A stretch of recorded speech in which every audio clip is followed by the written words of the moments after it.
Alrighty, chat. This is going to be a general tier list for every class in the game. We'll be grading them based on mobbing, bossing, core gameplay loops, and of course, fun, because that's the most important stat.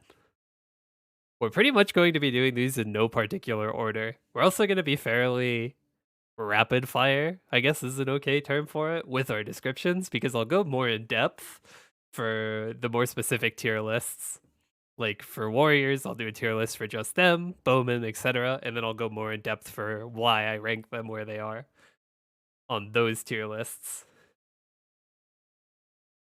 Ooh, thank you for your continued support, sir. So, of course, I said in no particular order, but the first one is definitely for a very good reason. Angelic Buster. I wonder why he's choosing this class as the first one. Surely it can't be biased, right? AB's S tier. Has to be S tier, dude. Angelic Buster is not only beginner friendly, she has huge hitboxes, her mobbing feels super fluid, it's good at both low funding and it gets better at high funding. Her bossing feels smoother than ever, with Trinity being changed from a triple tap key to just a single key down. It feels like a better version of like Dragon Knight's third job skills pre-Big Bang. It feels super smooth. The only thing keeping her from SS tier is the fact that she has her stupid little dragon that is still very obnoxious to charge up. I really wanted to put AB on SS tier, but because of its dragon, it feels a little clunky at times. But everything else about AB, very, very solid. Well deserving of S tier. Then Adele. Ooh, where's she gonna go? Where's Adele gonna go?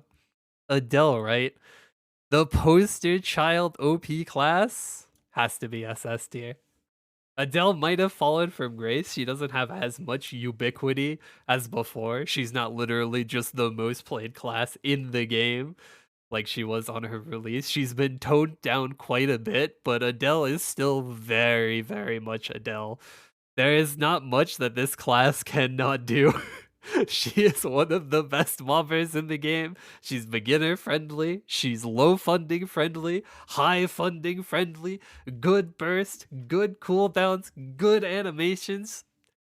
Adele is solid SS material. She's like the poster child for SS material. She does literally everything you could want from a class, and she does them well, if not even better than well. Tier list is based on training? No, it's based on everything.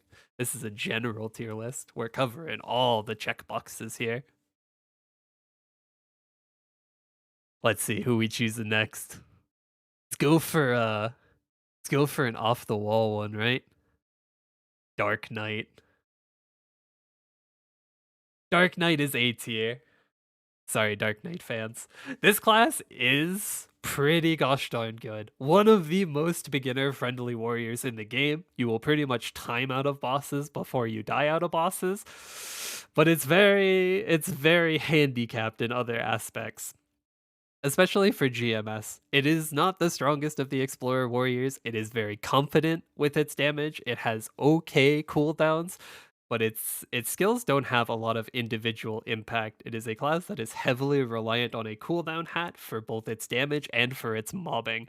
For low funding, Dark Knight is a very slow mobber. Even with the addition of Urta Shower for GMS, on frenzied speeds, this class is pretty lackluster. But because of the Destiny revamp, because they now have the option to choose how long their final pact is, Dark Knight has definitely jumped up quite a few tiers from when I initially played it. It did get a lot of love that it needed in Destiny, but none of the love was at its mobbing, which was its biggest problem for me, because this class still does not keep up with Frenzy for a damn. On base spawn, for like reboot, this could probably even go one tier higher. Dark Knight is pretty good. Maybe not a full tier higher, maybe like A+ tier.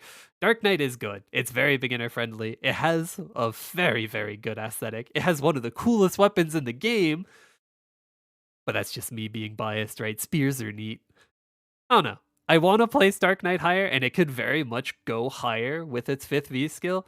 But as for through ignition, Dark Knight is pretty solidly like middle of the pack in A tier for me. It's a good class, but it's definitely not one of the better ones. Let's go with the mage, shall we?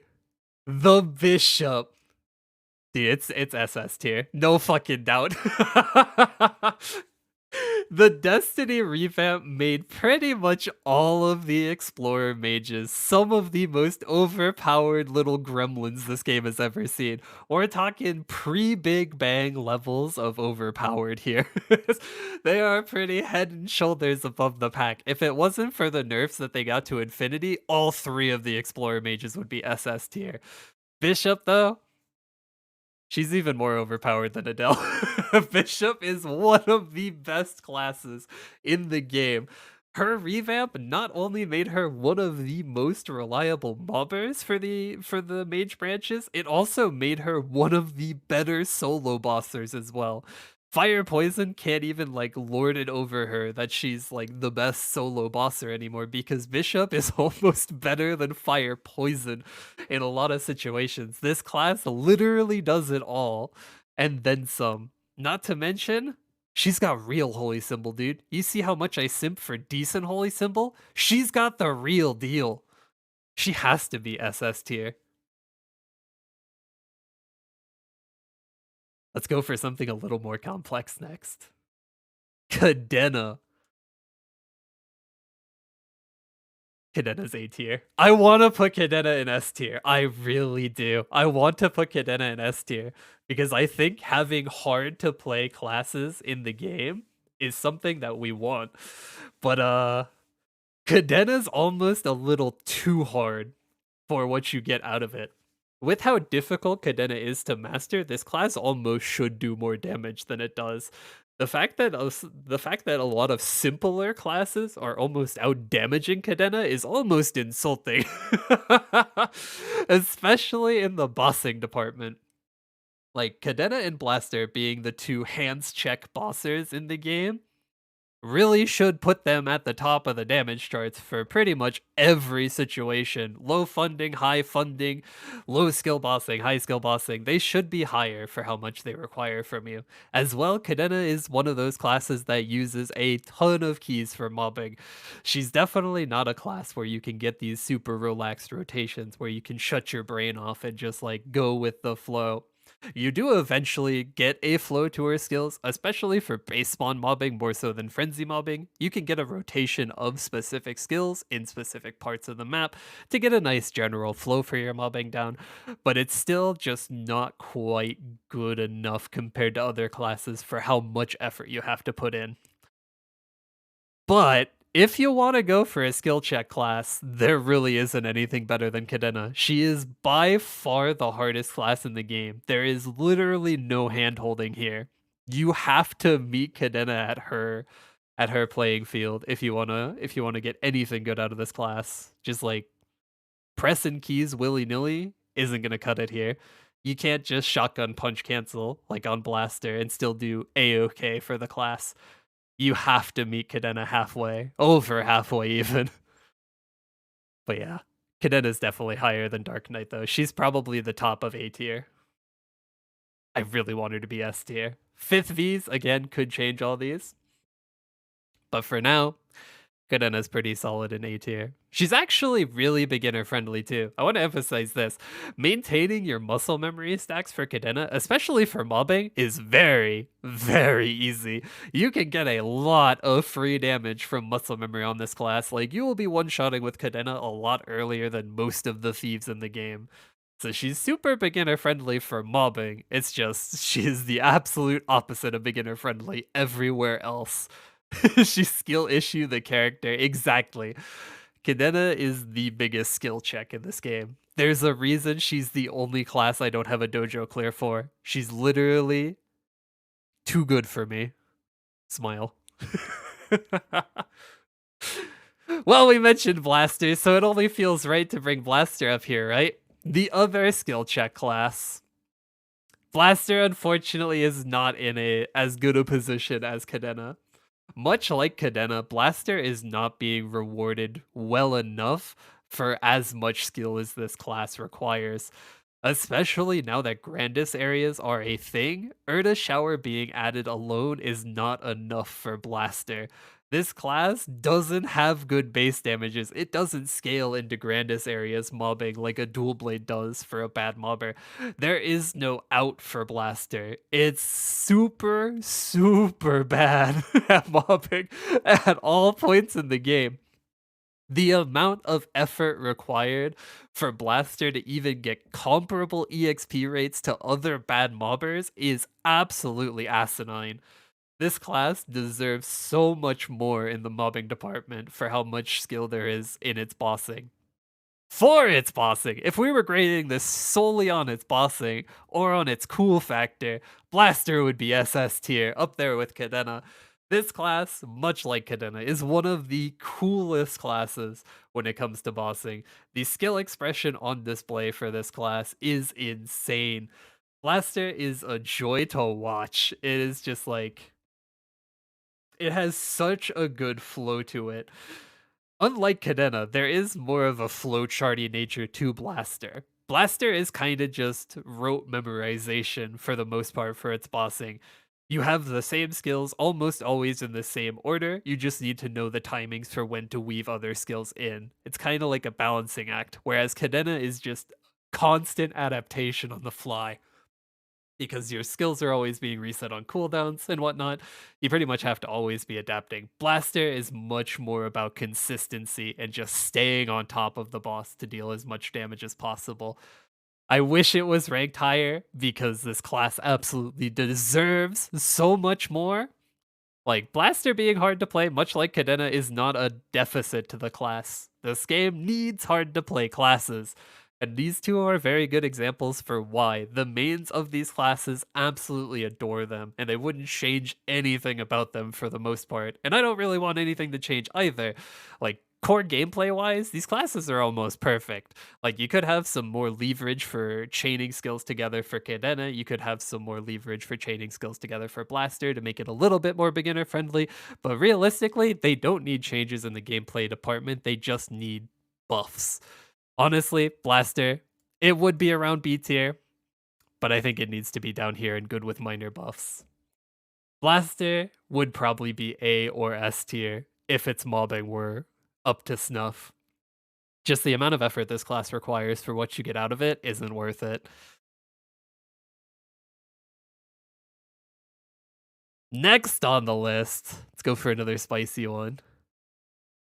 Kinesis, baby! My favorite mage in the game, smile. Oh god, where to even begin for Kinesis? The word train wreck comes to mind. Aesthetically, I love Kinesis. I really do. Kinesis is really fucking cool. A psychic class that throws dudes at other dudes? That's fucking cool. Realistically, though, gameplay-wise, this class is an absolute mess. There are so many random restrictions. The costs for its skills are too fucking high. It's all over the place. It's dysfunctional, it's disjointed. Nothing seems like it's actually intended to work together. You're playing this class and forcing it to work in spite of its own design. Kinesis is very beginner friendly. It has good base damages. Your main mobbing skill is one of your 5th job skills, paradoxically. And it has one of the most absurd hitboxes in the game. It's pretty much 100% uptime split shot. It's really crazy. Its mobbing is very, very good, but the cost on its skills are just so inhibitive. Like, Train would be one of the best summon skills in the game if it didn't cost so much goddamn psychic points. It is unjustifiable to use in almost every situation. It's so bad. Kinesis can be so much better. Like, it can have the cost on its skills on Train and on Metal Press, and this class would already start feeling a lot better. There's a lot more like minor bugs and nitpicks for Kinesis, but I've got a few videos on that already. You can watch those for that. Just know Kinesis, is our first class that's going down here in the final slot. It needs major buffs or a rework because there's too many things working against this class in its own kit for it to be a functioning class. It has so much potential. I really hope that they give Kinesis some love. Go back and touch up some things. Give it either another psychic point generator as a 5th job skill, or just lower the psychic point cost on skills across the board. Because it is far too punishing to play this class for what it's worth right now. Where do we want to go next? Ooh, let's go. Let's keep the spicy train going, right? Mercedes. Where's this megaphone's Mercedes worst class? Because it fucking ain't. Mercedes is SS tier, baby! Unironically, though, Mercedes is actually very, very good. Like, this class is a absolute sleeper hit.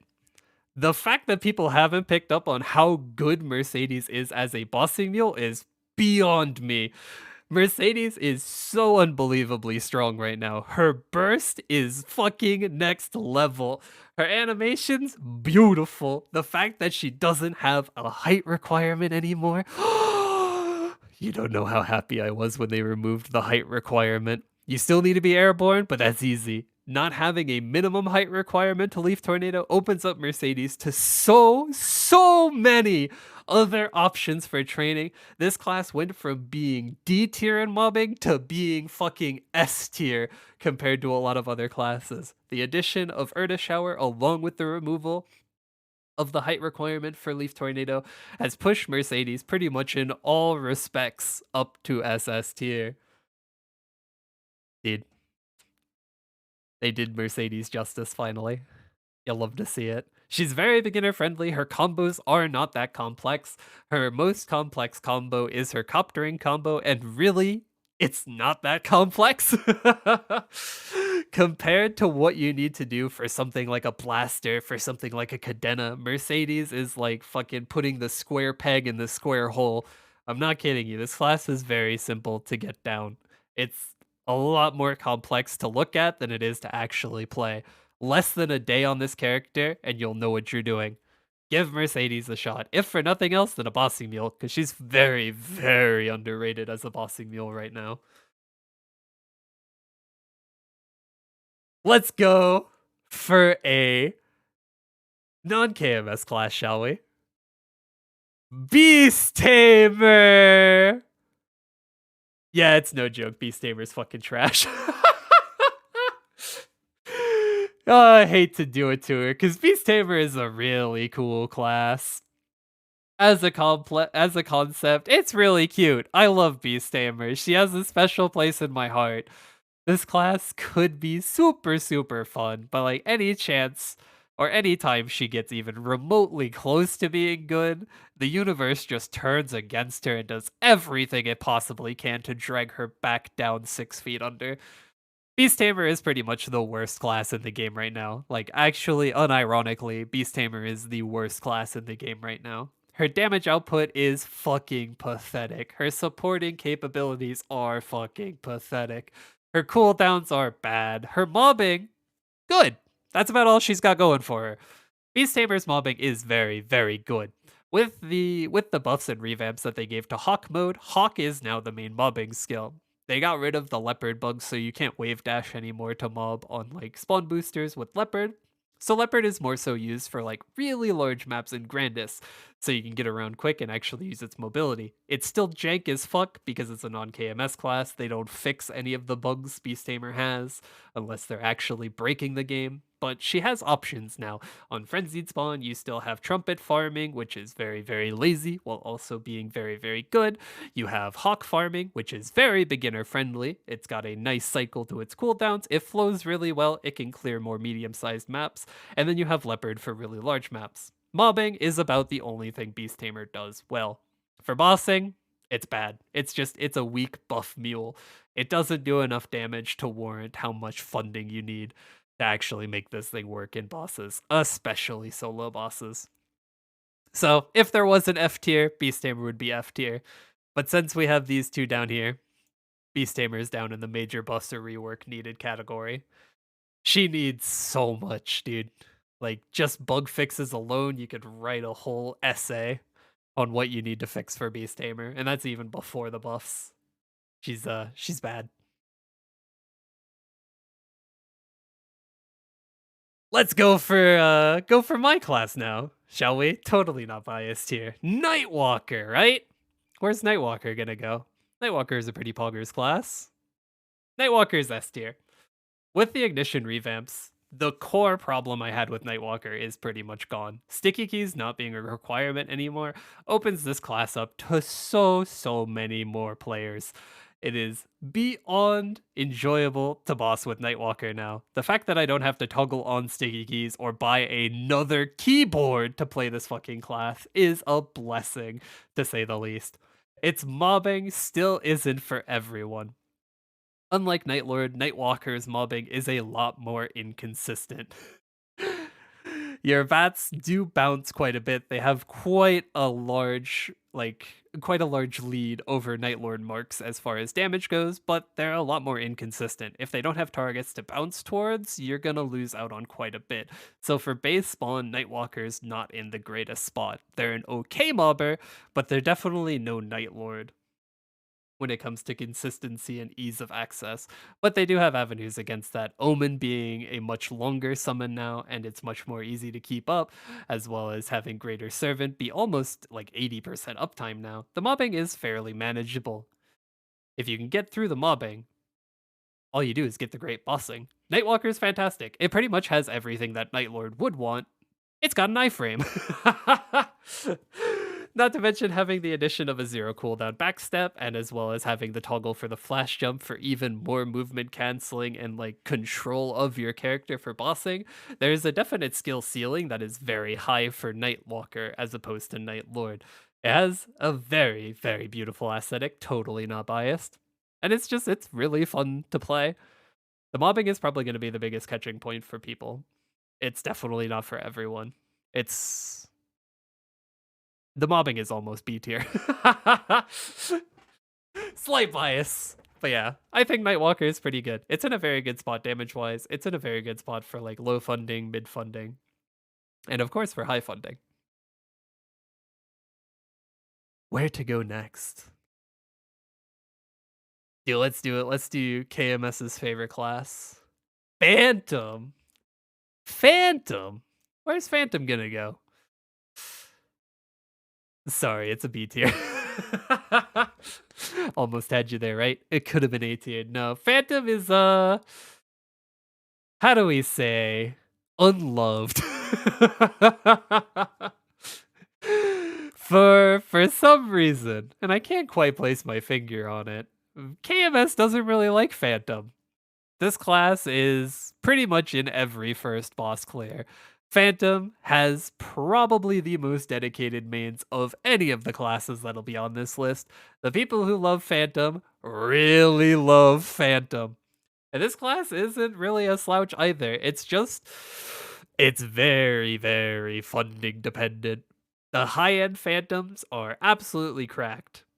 The low-end Phantoms are fucking bad.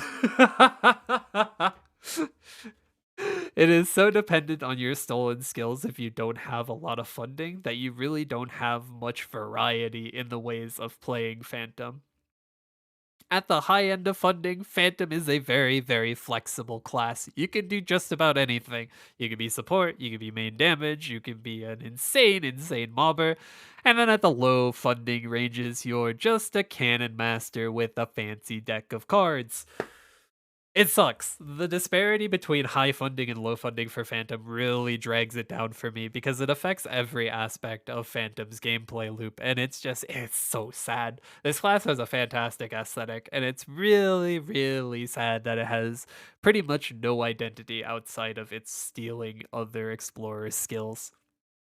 For 5th Vs, they definitely could do Phantom some love, but I don't know how they're going to go about doing it. They're pretty much going to have to either break away from the established theme and like let them steal 5th job skills perhaps, but that might just cause more problems than it's worth. Or just go in a completely other direction and give Phantom just a straight up passive and let them have a main mobbing skill of their own. Because the fact that this class still doesn't have a main mobbing skill of its own is pretty sad. Like, using Pathfinder skills, Cannon Master skills, Ice Lightning skills as your only source of reliable mobbing, while it's cool in concept, it feels pretty bad because you always just end up feeling like a budget version of whatever skill you've stolen for your main mobbing skill. Phantom could definitely be higher though. They need to lower the barrier to entry for Phantom. Like, this class does get good later on, but later on is just too far away for newer players. It's just not great. Speaking of newer players though, Aran. Aran's got to go in A tier, right? Aran best class. Aran is the exact opposite problem for Phantom. Aran is probably one of the most beginner-friendly classes in the game.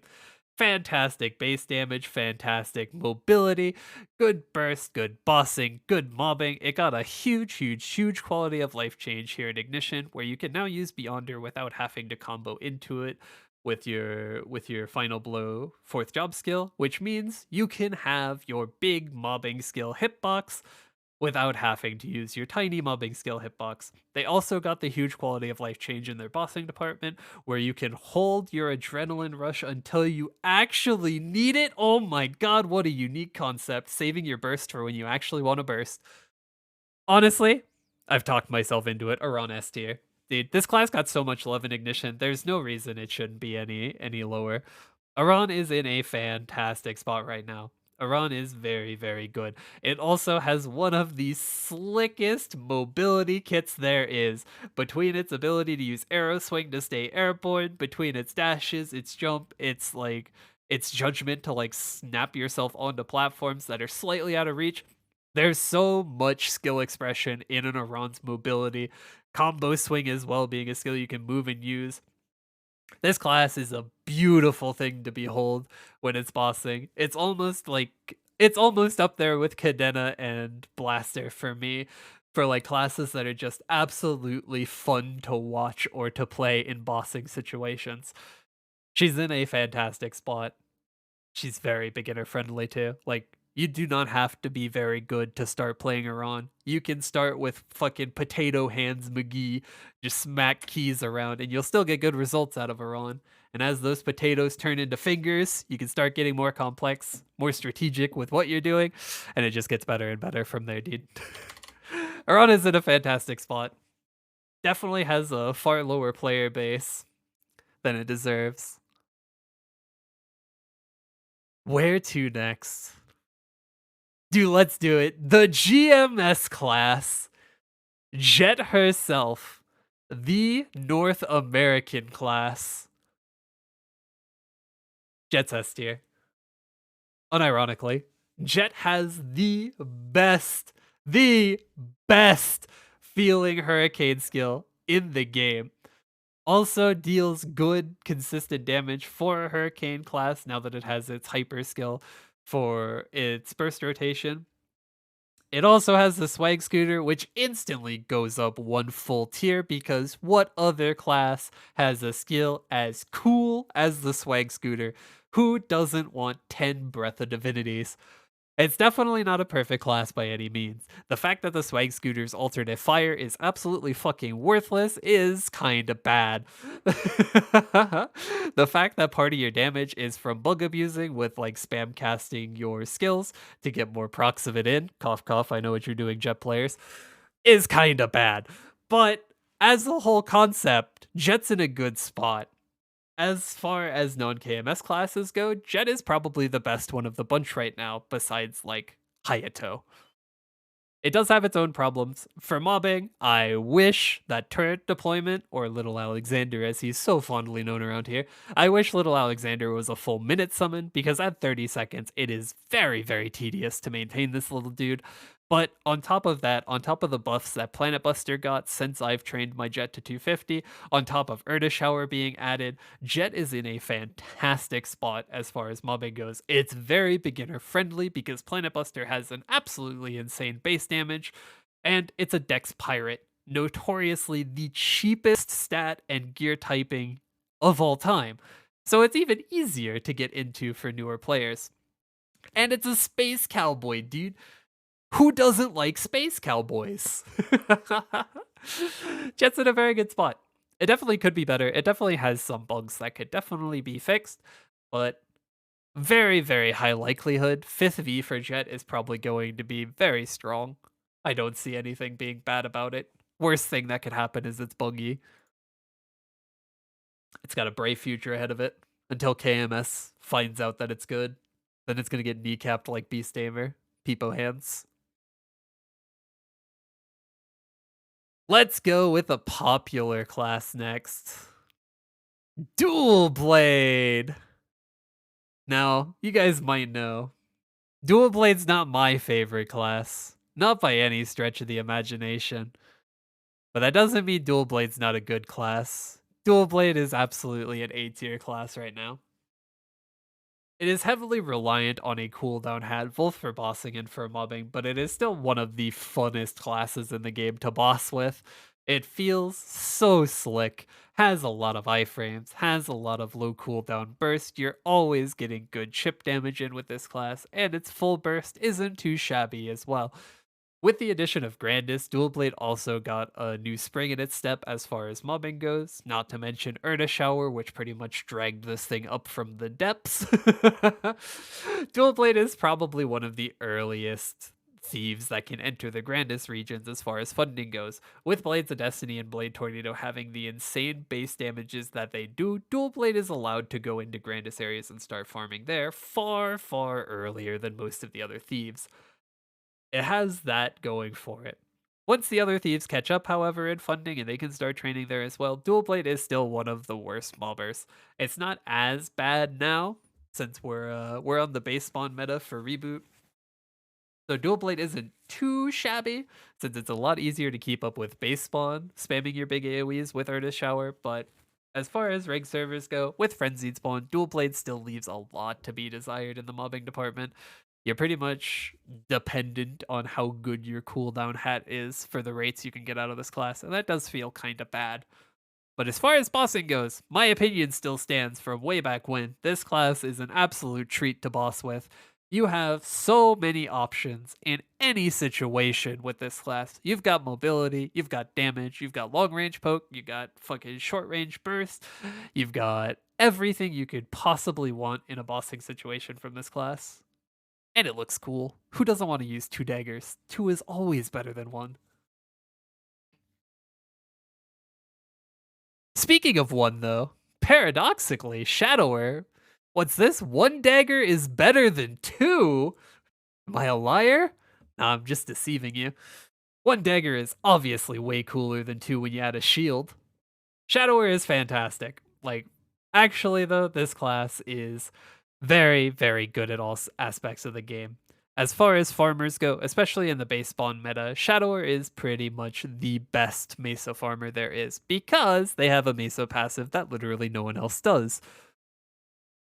For the mobbing department, it's also fairly good.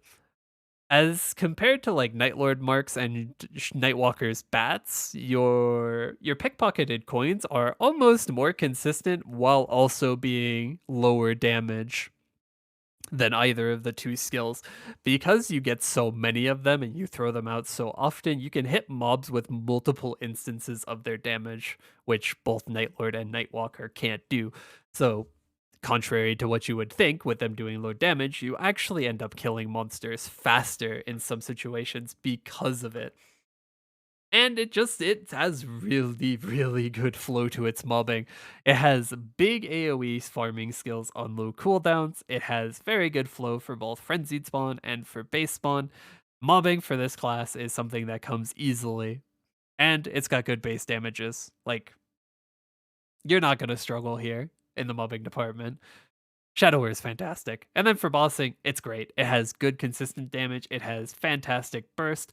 The more you're hitting the boss and the more you're keeping your damage up, the more often you're able to burst. So the more aggressive you're able to play Shadower, the better it gets for bossing. Not to mention having Trick Blade on such a low cooldown means it's incredibly safe as well. You have a lot of mobility options using Trick Blade's Blink. This class is fantastic at bossing. And due to that, sorry, Angelic Buster. It's going to the top of S tier. Shadower is pretty much on the verge of being SS tier, like ubiquity is being one of the best classes in the game. Shadower is very, very, very good. Let's go on to a class that's not so good, shall we? Everyone's favorite class, Kanna. Oh, Kanna. You hate to see how the mighty have fallen, don't you? Everyone's favorite mage, the most popular class in the game for the longest time in the game's lifespan. Everyone loves Kanna. We all do. It's a shame how bad she is. Oh god, dude, they fucking old yellered Kanna. Actually, old yellered Kanna is so sad. They pretty much took all the damage this class had, just yoinked it away and forced them into the support role and just walked away without any answers. It's a shame. This class is pretty much one of the worst in the game with Beast Tamer. She's only marginally better than Beast Tamer in a lot of situations. She's still a good support. She is. Domain, still domain. Barriers, still barriers. 15-second bind, still a 15-second bind. Although with every patch that goes by, with all the changes to other classes, with the buffs that they get and then the buffs Kanna doesn't get, she falls farther and farther down the totem pole. Like, we're getting to the point where Bishop can do everything that Kanna could at her peak, and she's almost doing it better. Meanwhile, Kanna, still suffering with no kneecaps.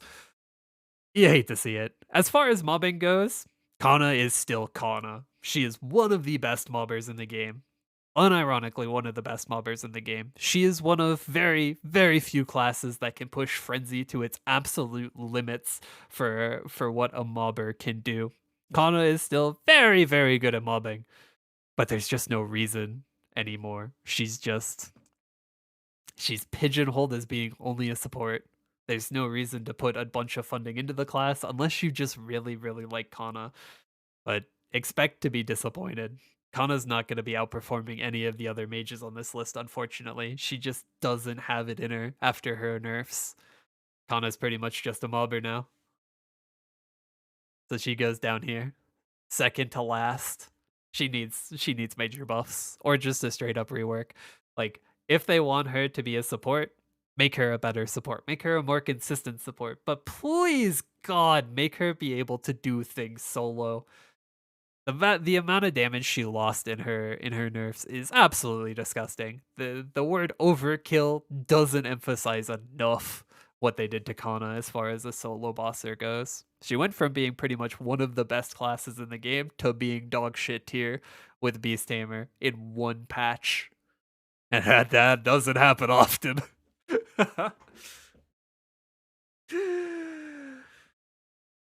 Let's go with an archer, shall we? Pathfinder. Pathfinder, the last explorer class. Pathfinder's D tier. I mean, I'm kidding. Pathfinder is definitely A tier.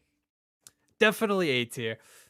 Pathfinder, for me, she is good, but she's weak, and she is very, very repetitive.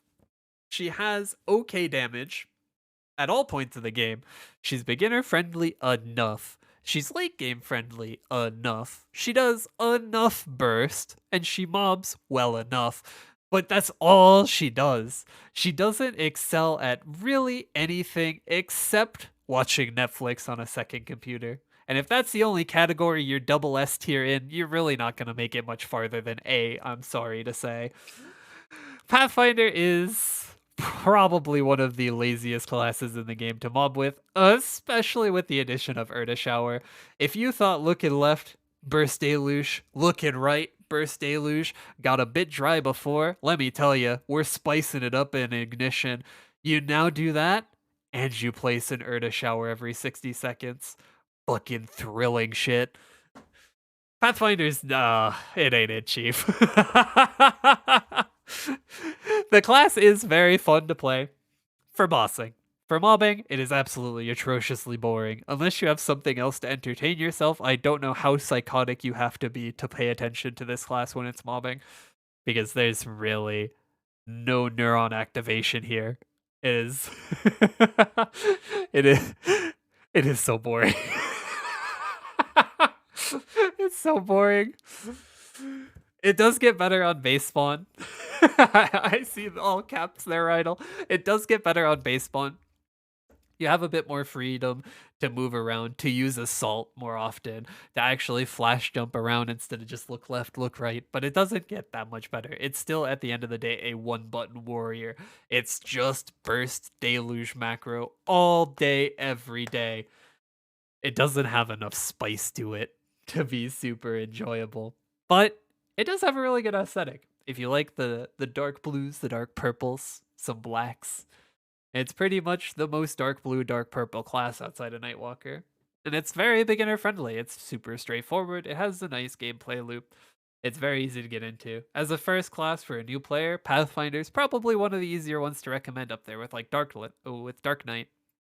It doesn't take much for you to get the hang of this class, but I don't think it's that rewarding as a class to go super, super into. So unfortunately, it's getting A tier.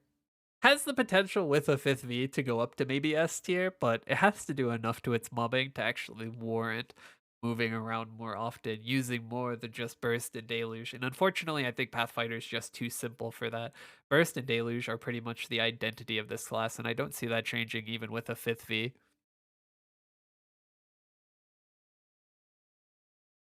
Let's go from dark purples and blues to vibrant red and oranges. Blaze Wizard. We're gonna bump Pathfinder down a notch. Blaze Wizard is an A tier class, almost an S tier class. It is very, very lazy at mobbing, especially with the addition of Urta Spectrum. The amount of almost one brain cell rotations Blaze Wizard has for full clearing maps, especially on base spawn, are going through the roof.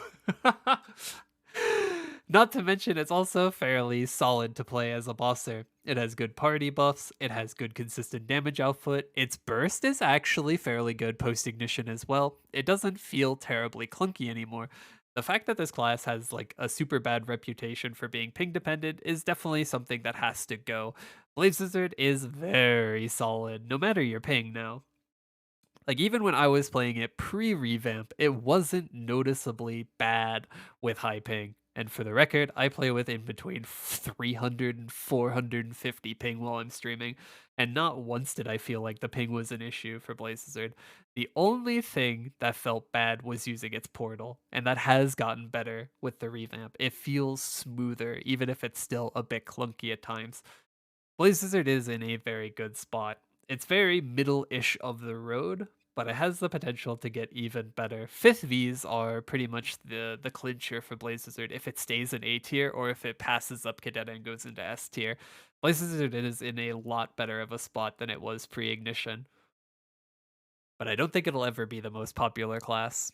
It's not terribly beginner friendly as far as funding goes, because your little orbital balls aren't the strongest things in the universe, but it's pretty solid. I do have one major nitpick in the fact that Lion is now your mobbing form for Blaze Wizard, and who the hell wanted that? Foxfires were one of the best skills for Blaze Wizard when I was leveling it. It was super, super nice to use for mobbing, and the fact that Fox is now your bossing form, kind of scuffed. But for base spawn, Lion is just more reliable as a big AoE to throw into your rotation every now and again. And it's more beginner friendly because it's got ridiculously good damage on top of it. It'll always one shot, whereas Foxfires pretty much needed you to be really funded.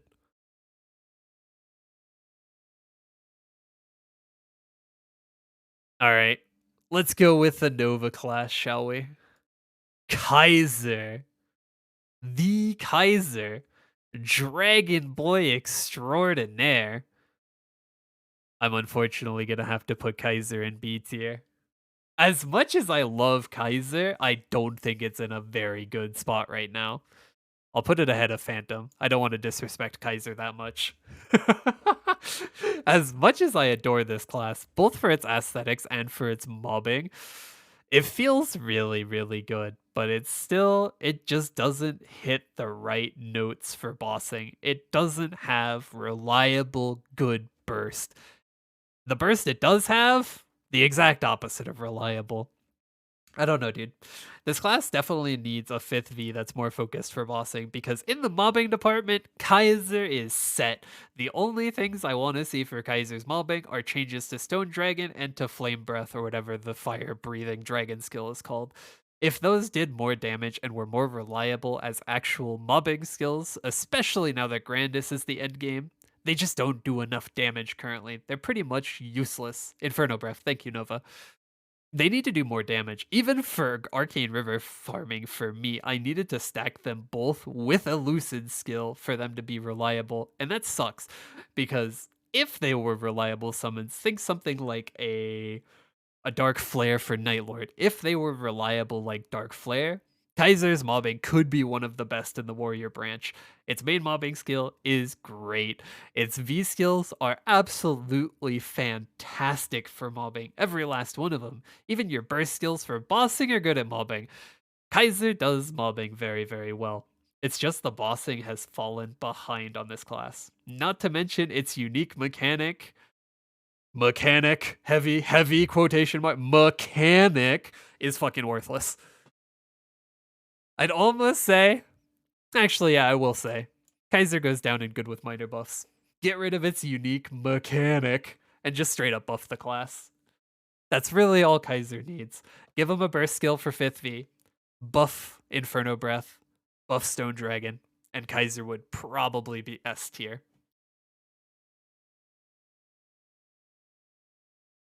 Speaking of S tier, though, how about we do an actual S tier? How about instead of S tier, we do an SS tier? To nobody's surprise, Dawn Warrior.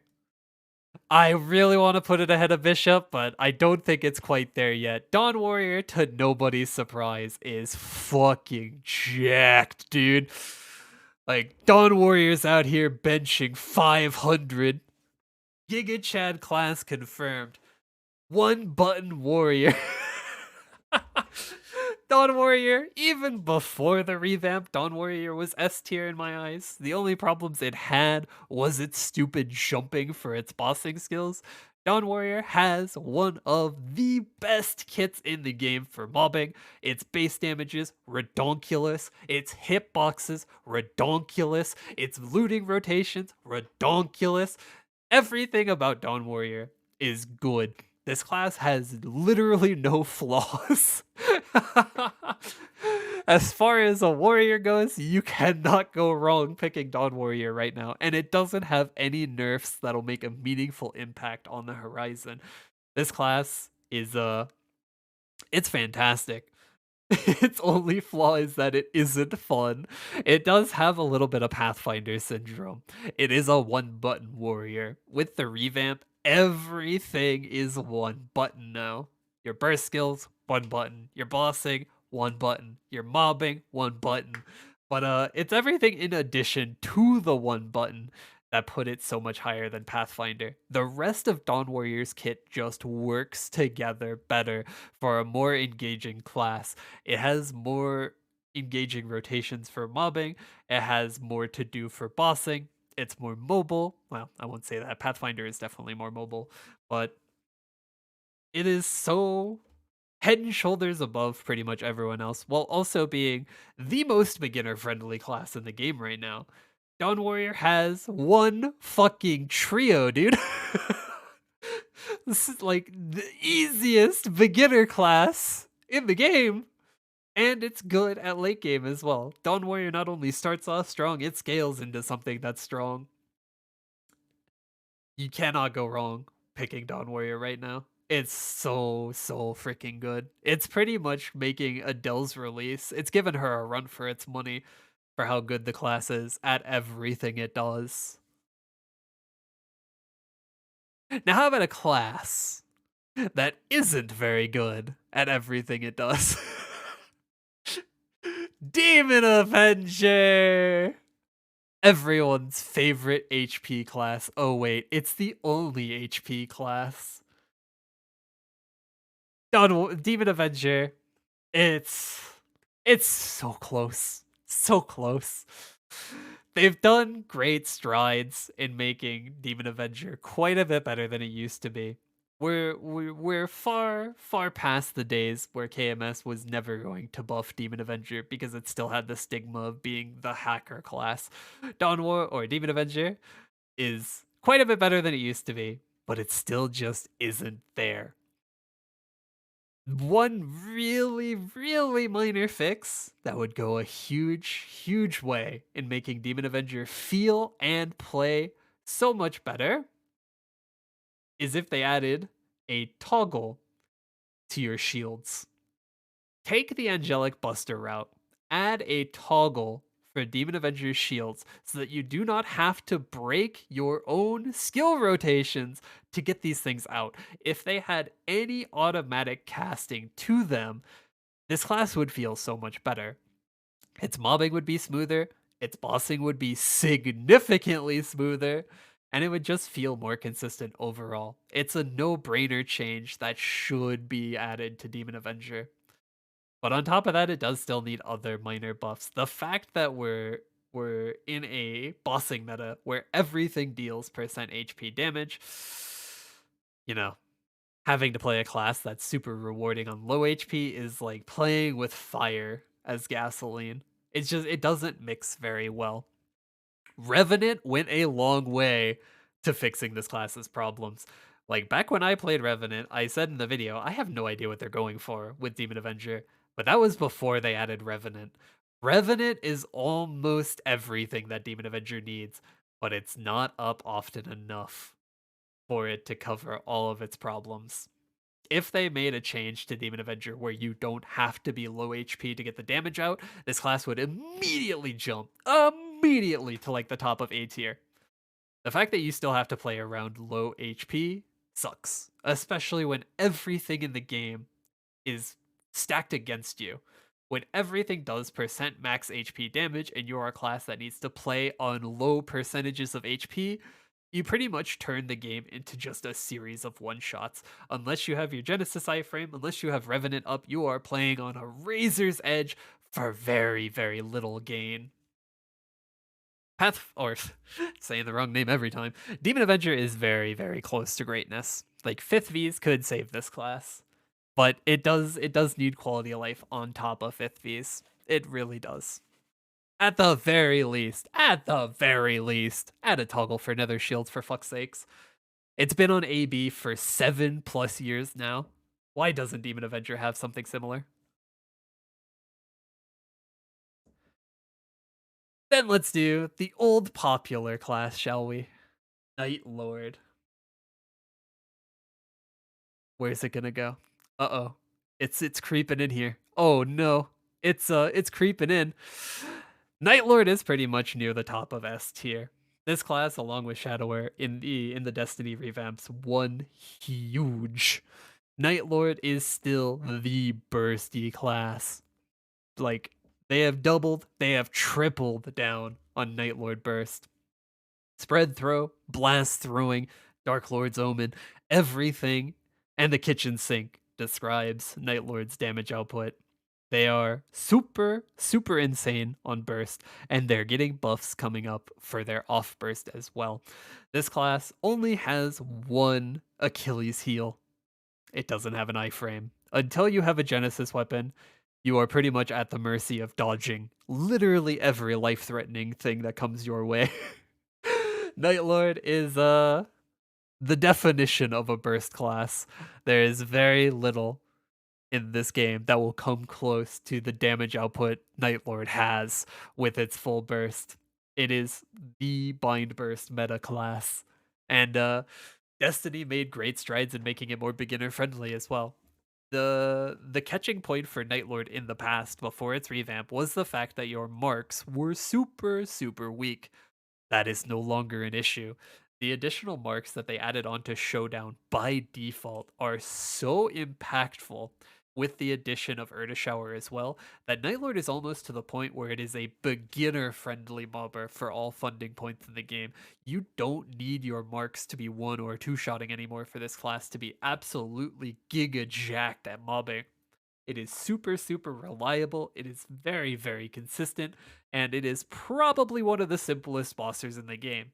You literally press all your keys, stand in the boss's face, and just throw stars. It's very simple, and it's very effective at what it does. As well, it got its dashes recently, so you have micro positioning available to you where you don't have to full stop your damage to just shift a couple inches to keep your attacks going before you get attack limited. It feels really slick to play post Destiny, and it is only getting better as time goes on. Nightlord, it's in a very good spot. Let's jump to pirates, shall we? Thunderbreaker. The Thunder Duck.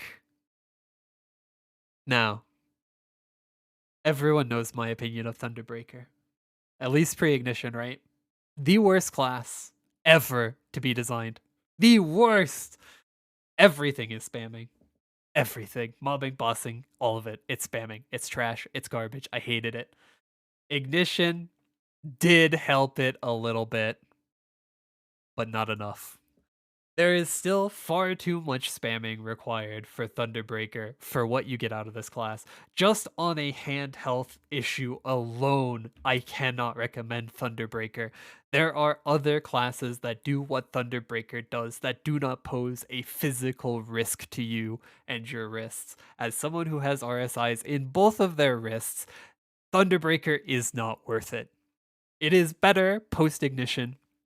You can use Thunderbolt and Tidal Crash or just Thunderbolt and Flash Jump as your main mobbing skills, and it works, it's functional, but to get everything out of this class that you should be able to requires too much spamming. It is spamming beginning to end. It is spamming for mobbing, it's spamming for bossing, it's spamming the class, and it's terribly designed. The fact that they didn't switch it up in Ignition and make this class able to use the in-game macro system is a fucking joke.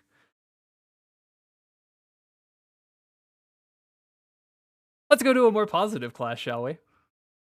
Illium! Our second to last 250. Illium. The least popular class in the game. The biggest train wreck of a class release in the game. And the second best mage in the game. Illium is so fucking good. Please stop sleeping on Illium, guys. Illium almost deserves its own tier above SS called Stop Fucking Sleeping on This Class. It's OP, play Illium. Unironically, Illium is god tier. Everything about this class is good. It's mobbing, it's bossing, it's party play, it's solo play, it's aesthetic. It's Giga Chad the class. It's so underrated, it's pathetic. Illium is super good.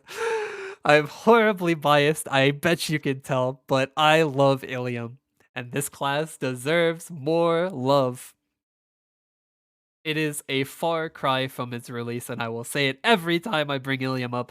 This is not the same class that we got on release. It does not have tons and tons of game crashing bugs. Its flying mechanic works and it feels fucking crispy. Its mobbing is good. It's super simple as well. The core concept has a lot of complexity to it that you can put into it, but the baseline is very low. This class is easy to get into and it has a good high skill ceiling. If you're looking for a mage, Illium is the choice, hands down. If you want to play a more supportive mage, Bishop's the choice. But if you want to play a mage that's well-rounded in every aspect of the game and is more focused towards solo play or being a DPS class, Illium is the choice. Illium is great. Glory Wings feels ridiculously good. Its burst is fantastic. It's on low cooldowns. Its mobbing is insane for both base spawn and for frenzied spawn. Illium has some of the crispiest rotations for mobbing in really large maps that mages can clear. Stop sleeping on Illium. It's OP, like actually overpowered.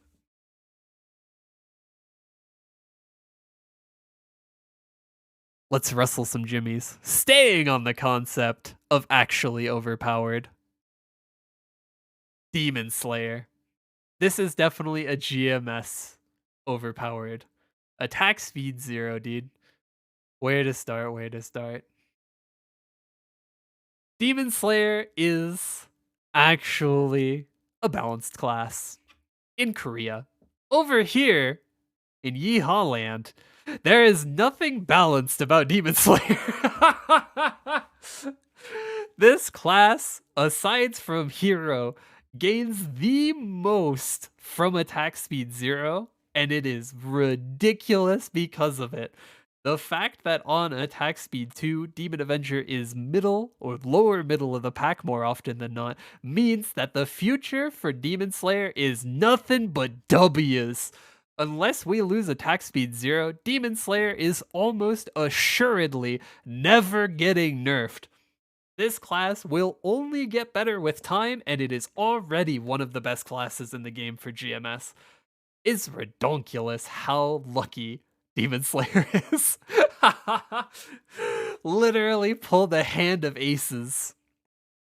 It's so good. Its mobbing can be a little clunky to get into. Concussion doesn't have the smoothest animation to it. But with practice, like legitimately just a day of practice, get the feel for it, it's very, very good. And then there's the bossing. Its bossing is ridiculous. Oh my god, dude. The amount of damage you get from attack speed 0 should be illegal. If there was an argument to be made for the removal of attack speed 0, Demon Slayer is the whole fucking argument. It's so good. Actually, though, it's so good. Well, we mentioned it, why not go to it? Hero, though. Another SS tier class, right up here behind Demon Slayer. Hero. Used to be one of the worst mobbers in the game. Now, post Destiny, on the flip side, one of the best mobbers in the game. The addition of Erda Shower, the removal of the drawback towards Burning Soulblade, made Hero one of the best mobbers in the game. It is effectively a summon-based mobber with a sword, as well as having Puncture, which is possibly the best main mobbing skill in the game, both hitbox-wise, damage-wise, aesthetic-wise. Hero is so incredibly good right now. As far as bossing goes, Hero is still Hero. It's very beginner friendly, has a low cooldown iframe, has very, very good burst, which, hey, also just recently got its cooldowns lowered, so you burst more often. Hero's damage output, because of attack speed 0, is way, way, way higher than it should be. For KMS, Hero's a giga cracked mobber, and an okay bosser. For GMS, it's giga cracked at both of them, dude. Frenzied spawn, base spawn, Hero handles it all with ease. For bossing, attack speed 0, makes the damage output for your burst ridiculous for how low the cooldowns are. It's very good. It's very beginner friendly as well. Not to mention, the addition of Aura Blade and Beam Blade make this class such a treat to play. Both in the mobbing and bossing department, you have mobility, you have options for your mobbing rotations. Hero just does it all. There's no corner of a map that's too far away for Hero to clear when you're mobbing, and there's no boss too far away for Hero to burst to death. Speaking of bursting to death, though, on the flip side, a class that bursts itself to death Arc. Arc is another one in the good with minor buffs category. Right now, Arc is literally all burst, all flash, no substance. Once your full burst is gone, you're stuck in Flora mode. You are literally just slapping the boss with a wet noodle. It's a it's a lot to be desired. As well, being a class that's so heavily dependent on its Spectre mode and not having a skill that actually charges your Spectre gauge, feels really wonky, especially for how many classes have come out after Arc that have skills that fully charge their gauge. It is surprising to me that we're leading into the 5th V and Arc still doesn't have the option to refill their gauge to extend their burst and their good damage output. As far as mobbing goes, I don't think Arc is really that bad, especially on base spawn. Arc has some of the cooler rotations in this game. This class can actually full clear some pretty ridiculously large maps in both Flora and Spectre mode, and your mobbing emphasizes both of those exquisitely. On base spawn, your rotation is pretty much swapping between the two and full clearing the map in both directions. It's a very, very competent mobber on base spawn. It does significantly fall behind for rig server though, because frenzied spawn, for most classes, is way too fast. Arc cannot keep up with frenzied spawn. If it wasn't for Urda Spectrum being added, Arc would pretty much be in the bottom of the pack. Right now, Arc is very, very mid. If I had to put it on a ranking, it would probably be in B with Phantom. It's it's getting buffed soon, but it isn't there yet. It's a very, very fun class to play. It's a very fun class to play. It was the last class I got to 210 for the link skills, and it was a class I was very looking forward to 250. Arc feels really nice to play. Like unpopular opinion, I think Flora mode is pretty good. Not for the damage output, but for the feel of Flora mode, I like it quite a bit. Spectre mode to me is the worst mode for mobbing because it's a lot more hectic. It doesn't have as much reliability to it. But Arc is a complex class. It could be better. It could.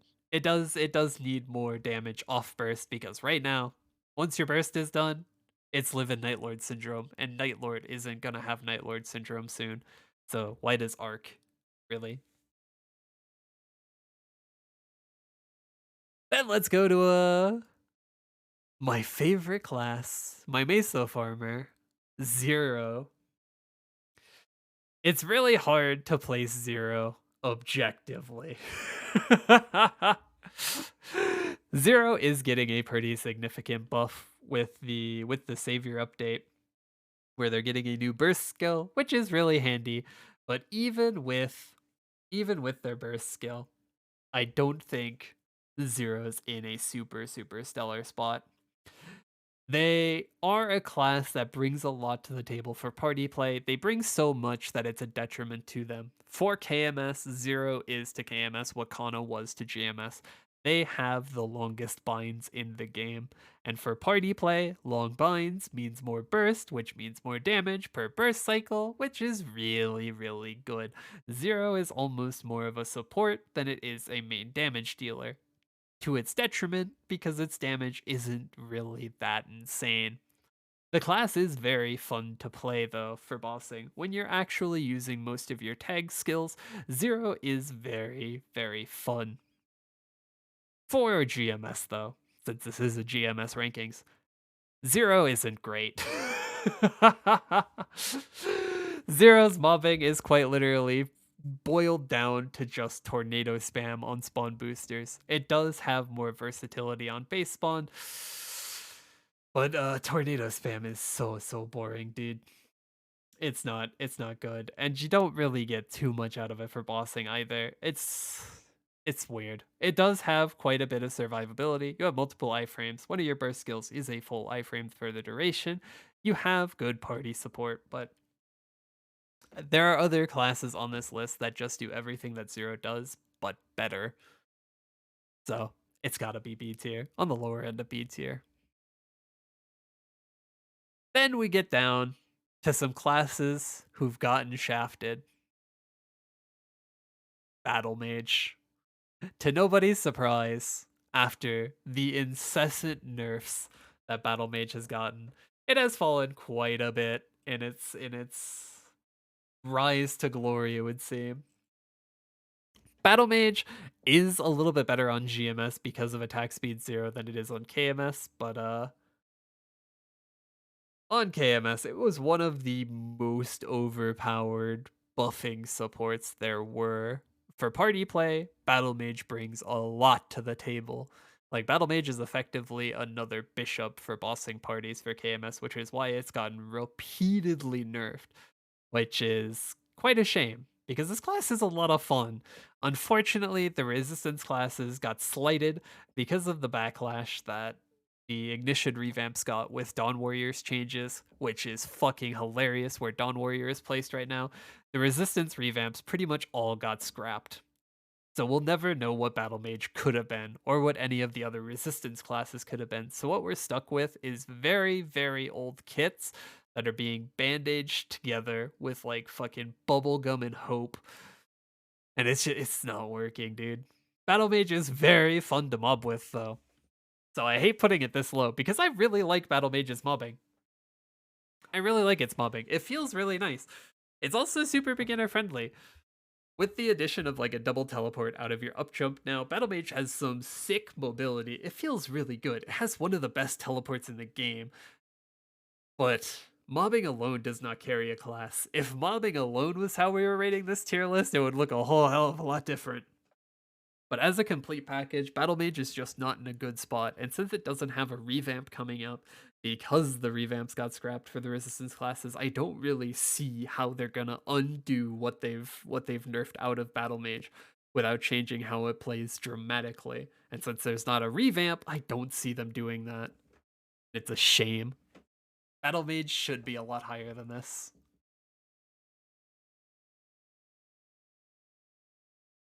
Speaking of a class that should be higher than this, but isn't, Wild Hunter. The sole reason D tier exists, I'm sorry, Matt.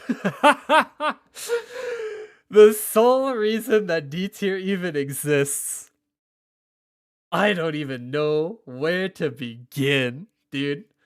This is the most dysfunctional fucking class.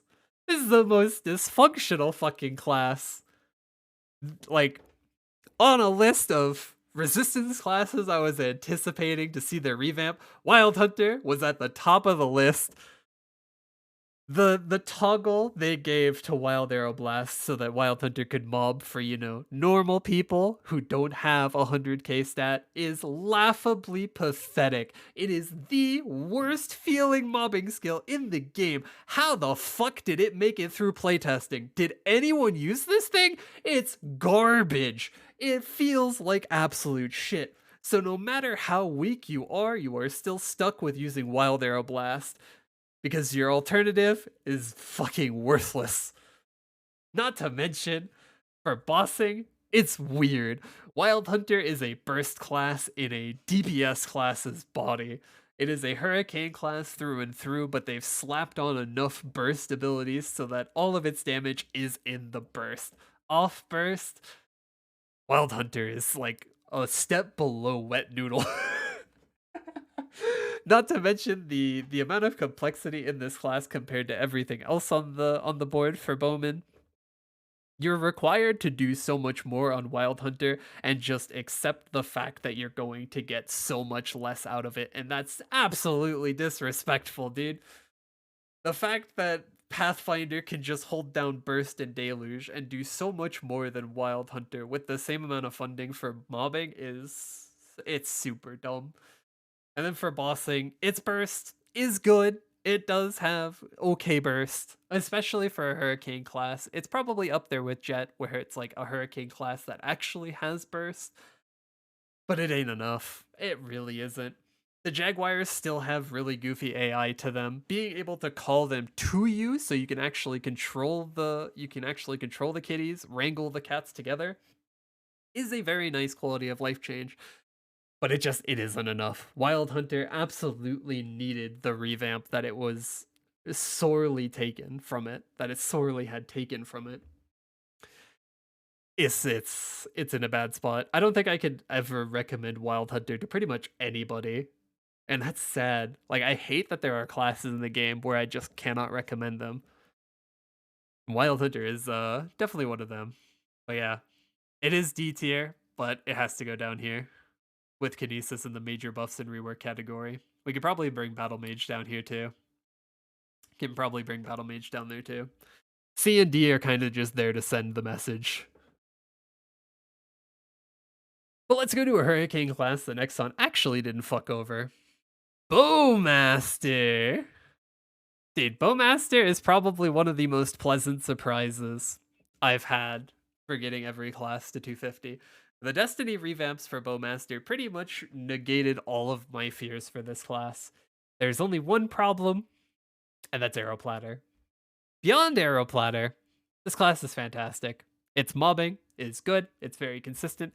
Your main mobbing skill feels really, really nice to use. It's a summon-based mobber. Totally biased, by the way. I love summon-based mobbers. And it's quite beginner friendly. Cycling your 5th job skills means you always have something that packs a serious punch up while you're mobbing, which means even if you're on the lower end of funding, you're not going to struggle too much. And it is possibly the most beginner friendly archer in the game. You have 2 get out of jail free cards with your silhouettes. You have very good consistent damage. You have actually considerable burst as a hurricane class. And it's nice and easy. It's a very solid entry level class. And I'm surprised it really doesn't have as much players, especially for bossing mules. Like, this is probably the simplest bossing mule on this list. Like, actually, though, the amount of brain cells you need to put in to do like weekly bosses up through Lumi and with a Bowmaster, definitely down there. How about something that requires a bit more brain cells? Kain, the most recent archer, right? Kain is unfortunately only A tier. And that's primarily predicated on the fact that there's still no fucking toggle for your stupid fucking gauge. Kain is a class that I love. I do. I like everything about this class. Its aesthetics, its playstyle, everything I like about Kain. But manual only possession is not the fucking way, Chief. You are adding so much unnecessary button presses to mobbing. I hate it. I hate it. I hate it. I hate it. This goes back to my Thunderbreaker argument. A class should be player friendly, physically and in game. And just spamming possession nonstop to actually get this class to do what it should isn't it. So, Kain is definitely A tier, but we're dropping it down to good with minor buffs. I don't know. Everything else about Kain is pretty much like barely below S tier. It's a very good bossing mule. It has good low funding damage output. It's got good burst. It's got low burst cooldowns. It has mobility out the wazoo. Using your execute skills to nonstop reset your dash feels so fucking cool, it's unreal. If it wasn't for manual possession and the fact that it is fucking ping dependent too, Kain would probably be borderline S tier for me. It is a very, very good new class, but no, manual possession ain't it. I will die on this hill. Speaking of dying on a hill, and the hill's name is boredom. Hayato, dude! Another non-KMS class. Dude, I don't actually know where I want to put this class. I want to put it in D tier because this is the single most boring fucking class in the game to train with. But I know how good it is, and I'll give it A tier. Hayato, especially with the introduction of Urda Shower, is probably one of the easiest mobbers in the game. You have a 5th job skill that gives you over 100% final damage, and it's your main mobbing skill, and it's easy to maintain. Need I say more? You literally just start cycling your 5th job skills and you don't stop. The problem is those 5th job skills have cooldowns and there's no skill to weave in between those cooldowns other than Erdis Shower that's going to make your rates better. This class is really, really the definition of a cooldown watcher when it comes to mobbing. It's not so brain dead that you can look away and just start watching something on the side. And it's not good enough to earn your full attention while mobbing either. For bossing, it's very competent. It does have good damage output. Maintaining your gauge actually isn't too difficult. I kinda don't like how Shinsoku is somewhat the meta for maintaining your gauge because I like Blade Flash. I think it's one of the coolest goddamn skills in the game. But just ain't it. This class is very much predicated on Phantom Blade. Its entire existence is Phantom Blade. You wake up, Phantom Blade. You go to sleep, Phantom Blade. In your dreams, Phantom Blade. In your nightmares, Phantom Blade. You die, go to the pearly gates. What's there to judge you? Phantom Blade. I hate it. It's so much cooldown watching. I had to resort to audiobooks to get through this fucking class. It is mental torture. This has more Phantom in it than Phantom does. I wouldn't recommend it, but hey, it's a good class. Let's keep the good class love going, right? Buccaneer. Dude. It might not deserve it. SS tier. It might not deserve it. I would say, realistically, Buccaneer is probably up at the top of S tier. Maybe just below Shadower. But Buccaneer is so fucking fun to play. The fun alone makes Buccaneer SS tier. Like, I'm not even kidding. If you guys haven't played Buccaneer yet, there is a primal joy to dash jumping with Buck. It is the slickest class in the game currently for bossing. Buccaneer takes dual blades bossing and cranks that shit to 11.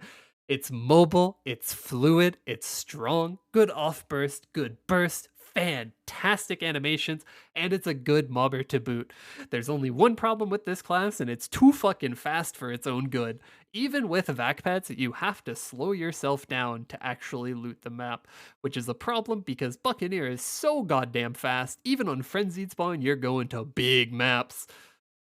Buck is so much fun to play. If it wasn't for it being too fast for its own good, Buccaneer would probably be right up there behind Nightwalker for me for classes I'd want to main. It is an absolute joy to play Buccaneer, and it helps that it's not weak at anything. It's a good mobber, it's a good bosser, good at low funding, good at high funding, and it's a pirate. You get loaded dice, dude. You literally get loaded dice. That's worthy of a tier in and of itself. Let's keep the loaded dice train going. Corsair.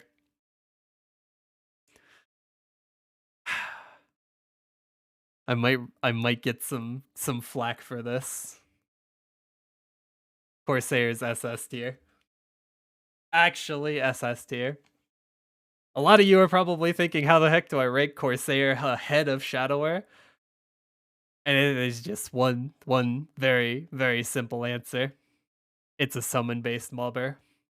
You need to put so much less effort into mobbing with Corsair, and you still get just about the same rates out of it. Sure, you don't have a 20% Meso passive. It might not be as overpowered as a mobber for farming Meso for reboot like Shadower, but it's so much easier. Corsair also has versatility to its mobbing. With your battleships, you can use your targeting aura. I forget the name of it, unfortunately. You can use your targeting aura to increase their hitbox. You can actually get creative with the rotations for Corsair, and that's one of its greatest benefits. It is a summon-based mobber that has flexibility. They do get a slight nerf in the mobbing department, where Bullet Barrage is now more focused as a burst skill than it is as like a long cooldown or a long duration burst skill rather. So it's not as useful for mobbing. But when you boil it down, Corsair really didn't ever need Bullet Barrage for mobbing. It was already one of the best mobbers in the game with just its summons post Destiny. And it definitely helps that all of the summons are super, super useful for bossing as well. Corsair is a summon class done right. Every summon you have is good at every aspect you need them to be good at. They're good for mobbing, they're good for bossing, and they feel good to use. They knocked Corsair's rework out of the fucking park. I'm still surprised how low Corsair's player rate is, because this class is like an unsung hero in my eyes as far as summoners go. Corsair is absolutely fantastic. I love Corsair. Let's go to a summon-based mobber that doesn't do all those things, though. Unfortunately, we get to another resistance class. Mechanic. I love Mechanic, but unfortunately, it's not all there. Mechanic, much like the rest of the resistance classes, is someone that's desperately in need of a revamp. Not so much as the other two, but it definitely needs more buffs than it has right now. Because Grandis areas are the end game, because the Grandis mobs have such high HP values on them, your summons slowly start to fall off the higher you go. Unless you maintain your funding and keep it up with the areas you're going towards, it just falls off way too hard. When you have something like Lara, like Corsair, these summon-based classes like Illium that actually have good damage on their summons and scale into Grandis well, there is no reason that mechanic should be left behind like it is. This class needs more damage on its summons. Other than that, I love mechanic. I actually love mechanic. This class might be my favorite in the game. Like even above Nightwalker. I'm not kidding. Like why did you make Nightwalker then? Mechanic has that little special thing for me, and it's called Mecha Carrier. There is no greater joy for me in this game than pressing Mecha Carrier. Everything about that skill is godly. Its animations, godly. Damage output, godly. Mobbing, godly. It's so good. I love Mechanic, but it definitely is a class that needs some love, more than it has right now. It has very high probability to jump instantly into SS tier with just a few well-placed buffs, but where it is currently, I don't think I could recommend Mechanic over any of the other summon-based mobbers unless you're like me and you're an absolute stan for this class's aesthetic. There are very few classes where they've nailed the theme and aesthetic as well as they have with Mechanic. There is not a single bad-looking skill in this class's arsenal. There is not a single summon that looks out of place. And it feels super, super nice. It's a bit on the weekend, unfortunately. So, as it is now, C tier, but easily S tier with minor buffs. Let's go to a class that definitely does not need any buffs. A class so good from its very inception, it's been at the top of the list. Hoyoung. Hey, wait a minute, it doesn't go there. D tier, get fucked, Hoyoung. I'm kidding. Hoyoung, easily S tier, SS tier, sorry. Hoyoung released good. Hoyoung got better with time. Hoyoung keeps getting better with time. This class, aesthetically, is drop dead gorgeous. All of the anima classes are. Hoyoung, though, especially. There is not a single bad looking animation in this class's arsenal, and they're all good. There is a small nitpick for me where you just spam Earth Shattering Wave because of attack speed 0 being a thing. Gah, imagine balancing the game around attack speed 2. So, it does have a few pitfalls, but overall, there's nothing Hoyoung can't do. It's good at bossing, It's godly at mobbing, both on frenzy and on base spawn. It's fantastic, and it doesn't really struggle for anything. It's got low cooldown on its burst. Its burst is redonkulously strong, and it has a flying mechanic, dude. Like, the versatility of a flying mechanic. I didn't sell this enough because I was simping for Illium hard enough. I thought you would have gotten this by osmosis, but flying mechanics are so goddamn good. Like, they feel so good to use, and they're so useful to use as well. They're definitely an unsung hero for Hoyoung and Illium. The ability to just fly at will. It's very, very good. Hoyoung also super beginner friendly. This class is not nearly as complicated as it seems. Its gauge is like it's daunting when you first look at it, but it's not terribly difficult or unwieldy. It has gotten buffs since its release to make the gauge more friendly to the user, thank God. And it's in probably the best spot it's been. It's not giga overpowered anymore, but it's still easily one of the top 5 classes in the game.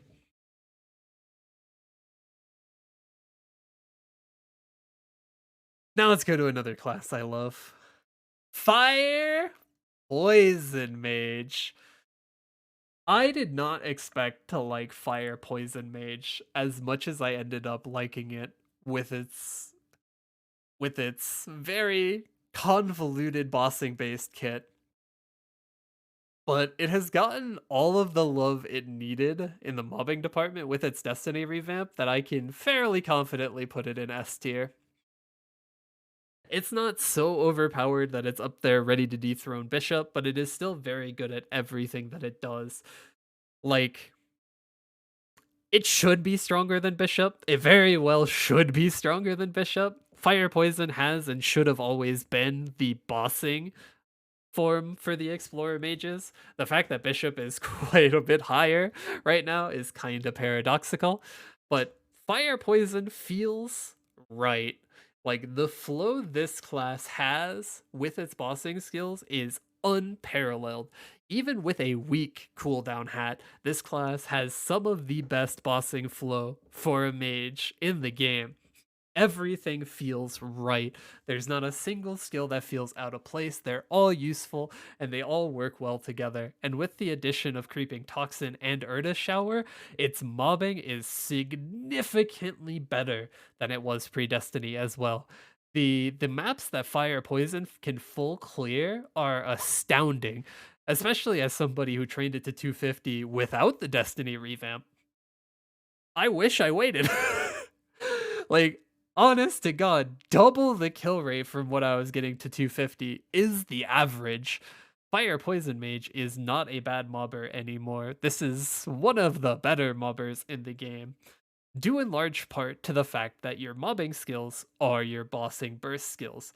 They have such good damage on them that Fire Poison can start mobbing in Grandis areas super fucking early. Like, Fire Poison is to the Mage branch what Dual Blade is to the Thief branch. This class is low funding friendly, to put it lightly, and it scales super well with funding too. It is heavily dictated by a cooldown hat, which can be quite daunting, especially if you want to push this class for all it's worth, but it's definitely worth it.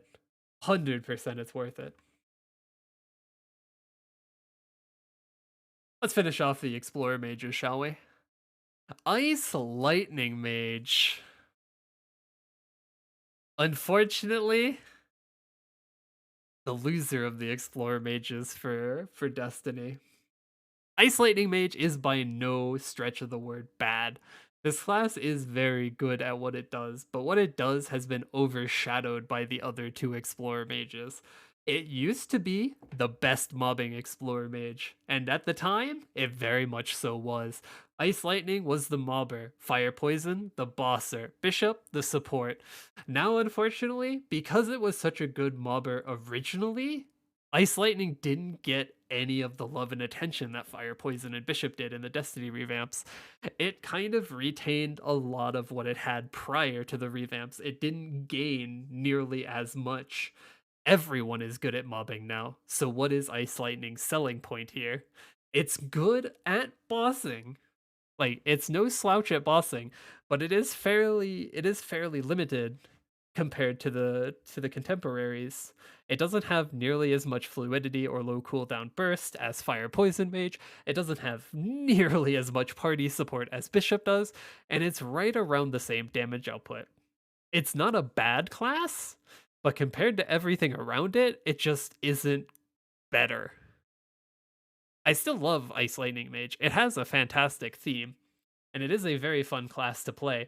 Thank God they changed Change Lightning, because I hated using a third job mobbing skill to train this class.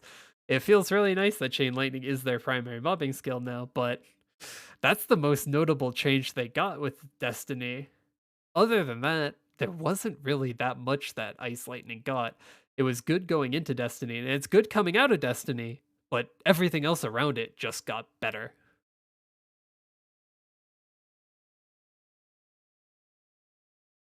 Speaking of a class that got left behind, hate to do it to him. Paladino. You hate to do it to him. Paladin, dude.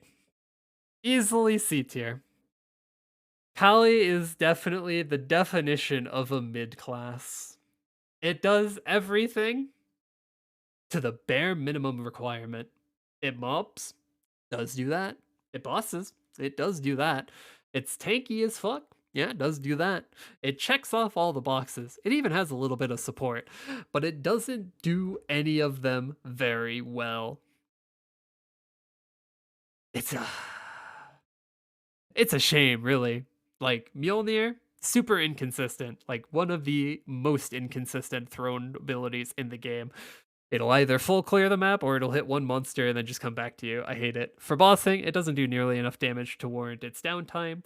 Honestly, this could be a situation like Demon Avenger where they could make a toggle for it, but I don't think that's nearly enough.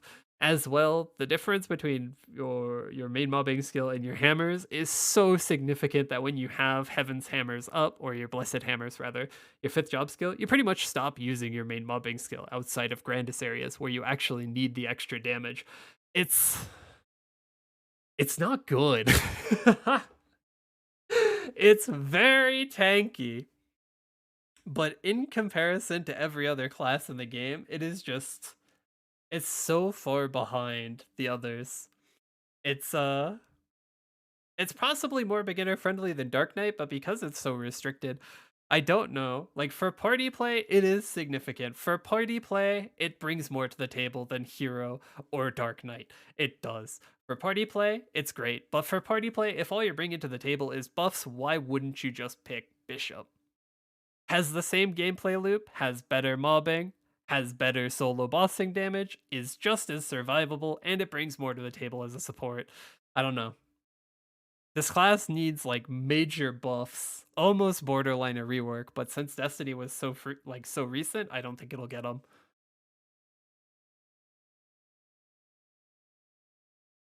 Let's go to another class I'm quite fond of. Wind Archer. No, it's no secret. Wind Archer is a fairly good class. Wind Archer is one of the better archer classes in the game, especially as a hurricane class. The things Wind Archer can get away with are downright illegal. I have seen a Wind Archer train in Hotel Arcus with barely 30k stat, and he was full clear in the goddamn map. And that's just the mobbing. For bossing, it is super brain dead. Like, literally, Song of Heaven, set down your target dummy, let her rip. Go full Beyblade on it. And it does good damage output. It does have a very one-note aesthetic to it with the ignition revamp, and it is it's very green. I wish they leaned more heavily into the violets for this class, but it is by all reasons a very, very solid class. It is super beginner friendly. It has good base damages. Its main mobbing skill being changed to Fairy Spiral as opposed to Spiraling Vortex. is a fantastic change. It feels so much more fluid to mob with. Not to mention, being able to have out multiple tornadoes at a time means that you have more versatility for mobbing, more versatility for bossing. It has better bursts than it had coming into Ignition, and it's better at mobbing than it was coming into Ignition. It got nothing but W's, and it's only getting better with time. Wind Archer is a fantastic class.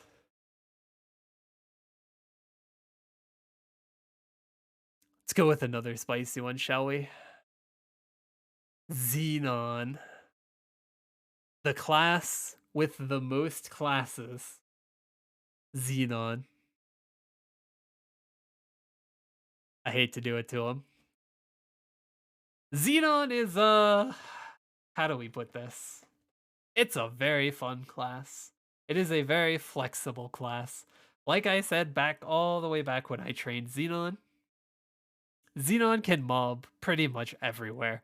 It has the versatility to mob in just about any map that you put it in. But this class is so beginner unfriendly, it is unreal. This is the single worst class for finding V matrix space. You will be struggling to fit your skills on the board all the way up until 260. You have so many common V skills because you are both a thief and a pirate that finding space to fit them on to get everything that this class is out is very tedious. It is super, super unfriendly to newer players. Not to mention, it is the all-stat class, notorious for being one of the most expensive classes in the game because it relies on all-stat exclusively towards the endgame. Paradoxically, it is quite beginner-friendly in the funding aspect. Since you scale off of 3 stats, literally any of the 3 stats plus a percent line is really good. So for early through early mid-game, Phantom Xenon scales really well. But that scaling hits a brick fucking wall when you get to mid-game. Once you start needing more than 2 lines of all stat, this becomes one of the biggest money dumps there is. Rolling for all stats is hard enough. Rolling for 3-line all stats? Fuck. It is still very, very fun to play. I will not rag on that. If this is a fun ranking, Xenon's easily S tier. I loved playing Xenon. It was one of the most enjoyable classes I got to 250. Because it is both a thief and a pirate, it's very versatile, and it gets loaded dice. It's super good. Plus, Omega Blaster is still Omega Blaster. It's one of the funnest skills in the game to use. But I don't think it's got enough going for it for newer players to put it any higher than C. It is a very solid class. It scales really well. Honestly, if you have the funding to put into it, or if you're willing to put in the extra effort and you're playing in Reboot to get the funding it needs, Xenon is probably S tier. Honest to God, Xenon is probably S tier, probably even above Night Lord, if I'm being perfectly honest. But because this is an overall tier list, and we're looking at every aspect of Xenon, I can't in good spirit, or in good faith rather, put it any higher than C. It's just not beginner friendly enough. There's so many hurdles to get over for Xenon that you don't have to for other classes. And it's a shame. Now how about a class that is extra, mega extra beginner friendly? Mihile! Everyone's favorite Cygnus Knight not named Dawn Warrior. Mihile is easily S tier.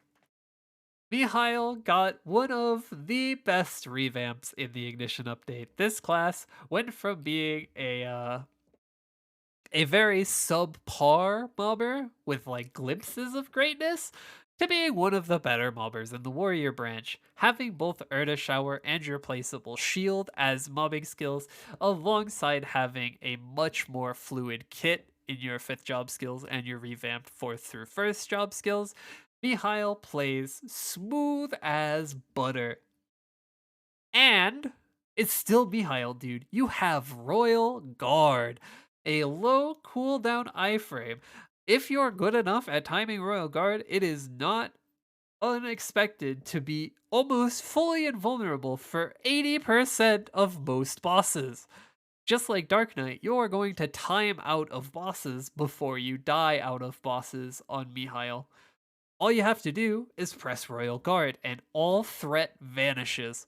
All threat vanishes. The amount of shit you can block with Royal Guard that you wouldn't expect is far too many things to list here in one little short segment. Royal Guard is borderline the most overpowered skill in the game.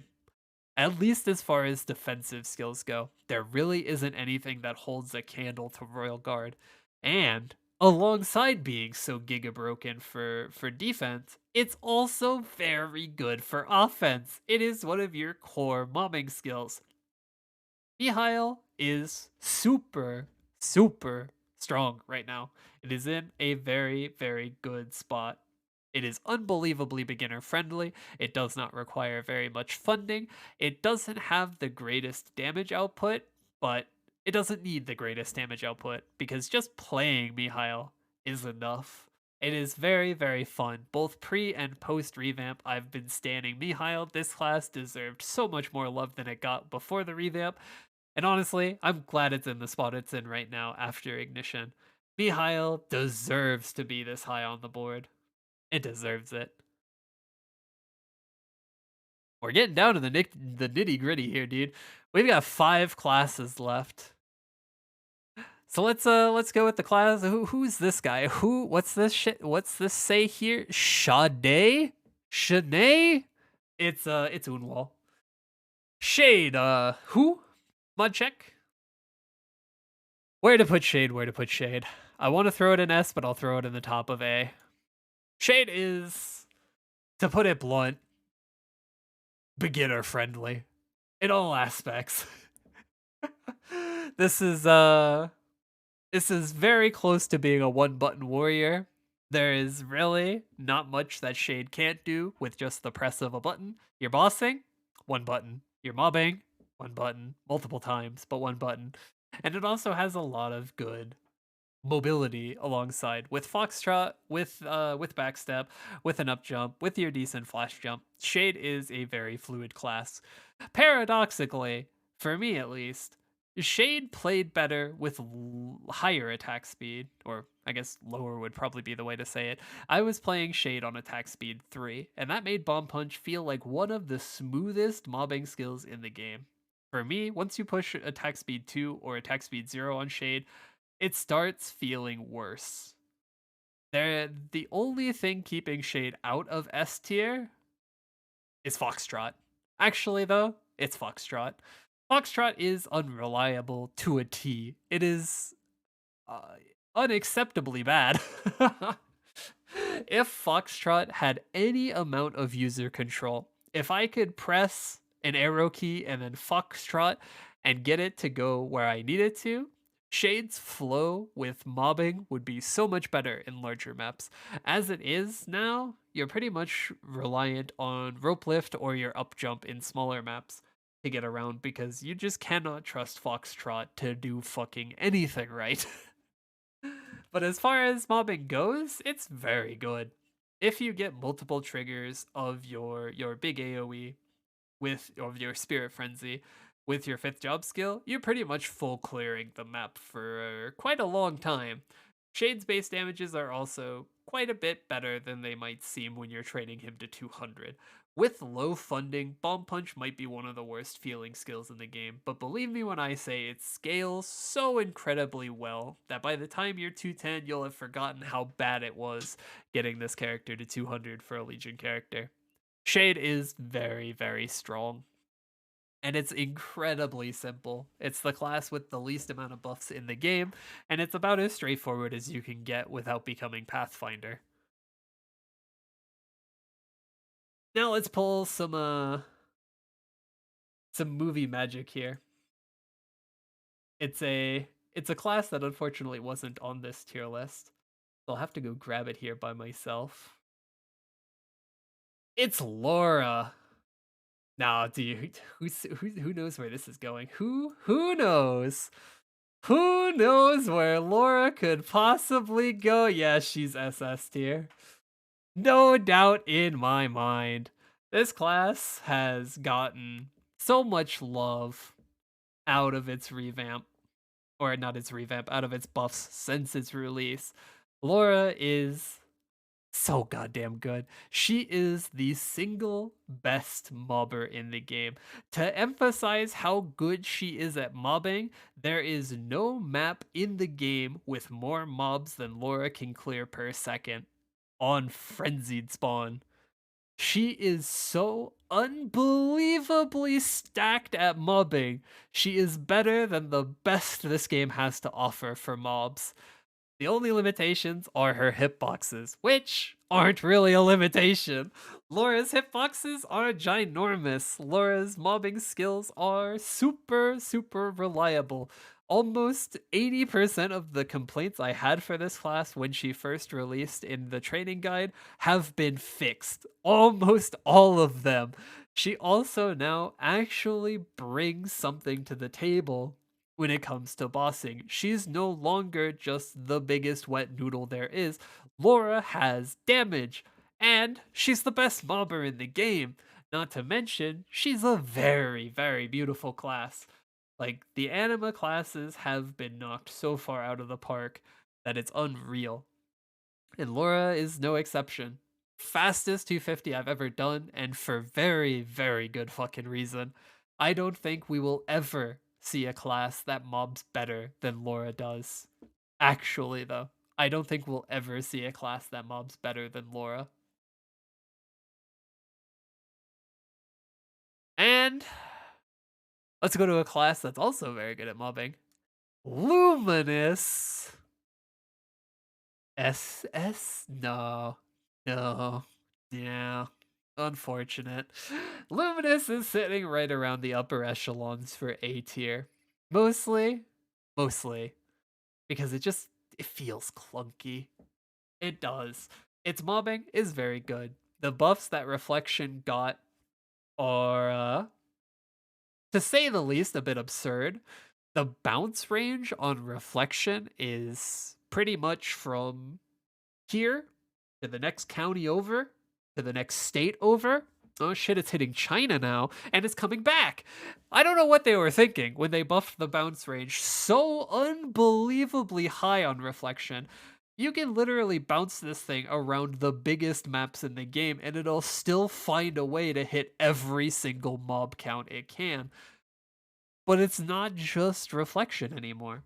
Cycling Gate is better than it has ever been, and with Gate being as strong as it is for mobbing, Luminous's barrier to entry for funding is super low. Your Apocalypse generates dark energy so fast now that you should never, ever be solely staying in Reflection spam as you're mobbing, unless you're going for the absolute lowest amount of brain cells clear. If you want to just focus more on whatever you're watching on your second monitor, you should 100% be gate cycling. It's ridiculous how good Luminous is at mobbing, with Gate almost being 100% uptime, with Erda Shower being 100% uptime, with your Reflection getting as buffed as it did, and Luminous just having good base damages. This class is one of the slicker mobbers in the game. It feels really, really good to mob with. Unfortunately, the same cannot be said about its bossing. It kind of falls apart in bossing. Its burst is all over the place. Its mobility is kind of lacking. Gate doesn't feel nearly as strong in a bossing situation as it does for mobbing. Its other fifth job skills don't look like they bring enough impact. Like, aesthetically, I like their skills, but they don't have any oomph. The only skill that actually looks like it's bringing anything to the table is Gate. The rest of Luminous's skills are so easily lost in the cloud of like other animations that it's not great. I like Luminous quite a bit. It's a class I do want to play more of, especially because of its mobbing, but as far as the bossing side of Luminous goes, it is very lacking. It is so far behind Fire Poison Mage as far as like flow goes that if you're looking for a bossing mage specifically, I just cannot recommend it. It's very simple, It's very easy to get into, and it'll get good rates pretty much anywhere you put it because it's a good mobber, but the mobbing is about all it does exceptionally well. Then we're on to the final three. Let's go back to an archer, shall we? Marksman. Possibly one of my most hated 250s because at the time it was very bad. But that's not really the case any longer. Marksman has gotten an absolute glow up with the Destiny revamps. Marksman is it's very solid. Its mobbing feels so much better than it used to. The fracturing bolts they added on to piercing arrow make this class feel so good. Off split shot, this class actually feels like it has a proper mobbing skill now. And split shots up even longer than it was before. Add that to the fact Fury of the Wild is a thing and it has really good damage for Grandis areas. Add that to the fact that the base damage on all of Marksman's skills are so incredibly high.